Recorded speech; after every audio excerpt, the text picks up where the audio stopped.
تو انشاءاللہ آپ سب کے لیے میں عمل کروں گا، نسلوں کی عزت، شان و شوکت، نسلوں کی سرخروئی اور نسلوں کی کامیابی اور نسلوں کے بخت مقدر نصیب کے لیے۔ ترکی کا سفر ہے تو انشاءاللہ تو میرے ساتھ چلیں گے، روحیں ساتھ چلتی ہیں، روحوں کے لیے ویزا، ٹکٹ، پاسپورٹ، روحوں کے لیے سٹیمپ وغیرہ وغیرہ کچھ نہیں۔ آپ تسبیح خانے والوں کی طرف سے سفیر بن کے جا رہا ہوں، آپ کی اجازت ہے؟ آپ میرے ساتھ ہوں گے؟ سفیر بن کے جا رہا ہوں۔ جو سفر میں ایک چیز اور بھی بتا دوں، اہم، بہت اہم ہے، وہاں لوگوں کے مسائل، مشکلات، الجھنیں، پریشانیاں، اس کے لیے بھی میں عمل کروں گا۔ وہاں بہت جگہیں ایسی ہیں، بہت جگہیں ایسی ہیں جو صدیوں سے وہاں لوگ عمل کرتے آ رہے ہیں، صدیوں سے۔ تو انشاءاللہ میں وہ لوگوں کے لیے عمل کروں گا، مشکلات کے لیے، بیماریوں کے لیے، جادو کے لیے، اثرات کے لیے، بندشوں کے لیے۔ تو انشاءاللہ روزانہ رات 8 بجے ہم اکٹھے ہوں گے، ہمارے ساتھ رہیں گے، اور تصویروں میں تو اکٹھے ہوں گے اور روحوں میں ہر پل ساتھ رہیں گے۔ ابھی اردن پہنچا ہوں، جمعے کا دن ہے، انبیاء کی سرزمین ہے، اور بڑی بڑی صحابہ، اہل البیت، اولیاء، صالحین کی سرزمین ہے۔ ایئرپورٹ میں ابھی پہنچا ہوں انشاءاللہ۔ روحانیت کا سفر ہے، روحانی سفر ہے۔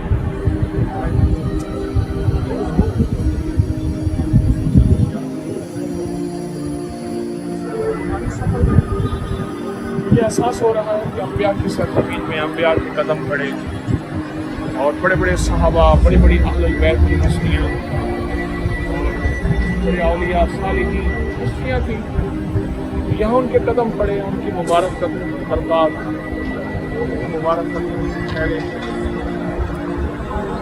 مجھے بھی عطا فرمائے، آپ سننے والوں کو بھی عطا فرمائے، انشاءاللہ ہمیشہ خیریں ملتی رہے۔ جزاک اللہ۔ شیخ الوظائف کے اس روحانی سفر پر لمحہ بلمحہ جڑے رہنے سے آپ کو کیا فائدہ ملے گا، جانیے شیخ الوظائف سے۔ میں آپ کو ایک واقعہ سنوں۔ میں ایک دفعہ سے زائد بار گیا ہوں۔ حضرت ایوب علیہ السلام کا وہاں غار ہے، اور ترکیہ میں شام کا بارڈر ہے، پھر میں شام بھی جانا ہوا۔ ایوب علیہ السلام کا غار ہے، اس غار کے ساتھ ان کا کنواں ہے، جس کنویں سے انہوں نے بہت لمبی بیماری کاٹی، سوائے بیوی کے سب چھوڑ گئے۔ اللہ کی طرف سے بڑوں کی آزمائش بڑی ہوتی ہے، اللہ کی طرف سے آزمائش آئے۔ پھر اللہ کا نظام ایسا ہوا کہ اللہ نے فرشتہ بھیجا، اور فرشتے نے پر مارا اور آپ سے فرمایا آپ ایڑی مارے، اور فرشتے کے پر سے پانی نکلا، آپ نہائے پانی سے تو آپ صحت یاب ہو گئے۔ بیوی آئی، سارا دن خدمت کر کے کچھ کھانا پینا لاتی تھی، تو ایک خوبصورت جوان بیٹھا ہوا، ڈر گئے کون؟ تو انہوں نے پھر سارا واقعہ سنایا۔ میں وہاں نہایا اس پانی سے، کچھ سردی بھی تھی جس موسم میں گیا، غالباً 2015 کی بات ہے، 15 میں وہ پانی میں لایا، 15 کی بات، میں وہاں نہایا۔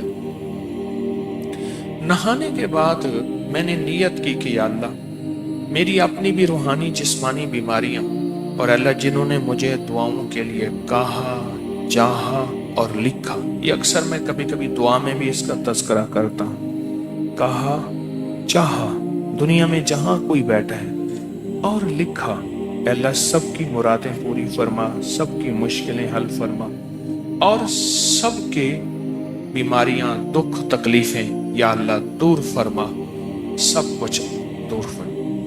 اچھا، کئی لوگوں نے مجھے اس کا تذکرہ کیا، کئی لوگوں نے مجھے اس کے بارے میں بتایا کہ آپ نے جب یہ پوسٹ بتائی تھی اور اس کا تذکرہ کیا تھا تسبیح خانے میں، ہماری بھی چاہت تھی، کہا کہ وہی لمحہ تھا، وہی گھڑی تھی، وہی وقت تھا، اور اسی لمحے میں، اسی گھڑی میں، اسی وقت میں وہ ہمارا مسئلہ حل ہو گیا تھا، ہماری مشکل دور ہو گئی تھی۔ ایسے ہے کوئی قدرت کا نظام غیبی چلا ہے، اور ہمیں اس غیبی نظام نے نور کی بارش سے نہلایا ہے، اور نور کی بارش سے نہاتے ہوئے سارے دکھ، ساری تکلیفیں، سارے غم ختم ہو گئے۔ شیخ الوظائف لمحہ بلمحہ اپنے ساتھ جڑے احباب کے لیے ترکی و اردن سے روحانی موتی بھیجتے رہیں گے۔ اس روحانی سفر میں شیخ الوظائف کے ساتھ جڑے رہیں اور اپنے مسائل پریشانیوں کا یقینی حل پائیں۔ سفر کا میرا چندہ 6 بسم اللہ، حفاظت کی دعائیں، برکت کی دعائیں اور کفایت کی دعائیں، غیبی نظام، اللہ کی رحمت متوجہ ہو اور اللہ پاک مجھے میرے جذبوں کو پاک رکھے اور مجھے اس روحانی سفر میں عطا فرمائے۔ تو مجھے یہ اعمال آپ دیں گے، 6 بسم اللہ، 5 صورتیں، حفاظت کی دعائیں، نفل۔ اور ایک بات بتا دو، جو ہدیہ دے گا وہ میرے ساتھ رہے گا، جو ساتھ رہے گا وہی رنگا جائے گا، بس ختم۔ دیکھو پیر کے پاس آئے ہو خالی ہاتھ نہ، کچھ لے کر جاؤ گے تو لے کر جاؤ گے،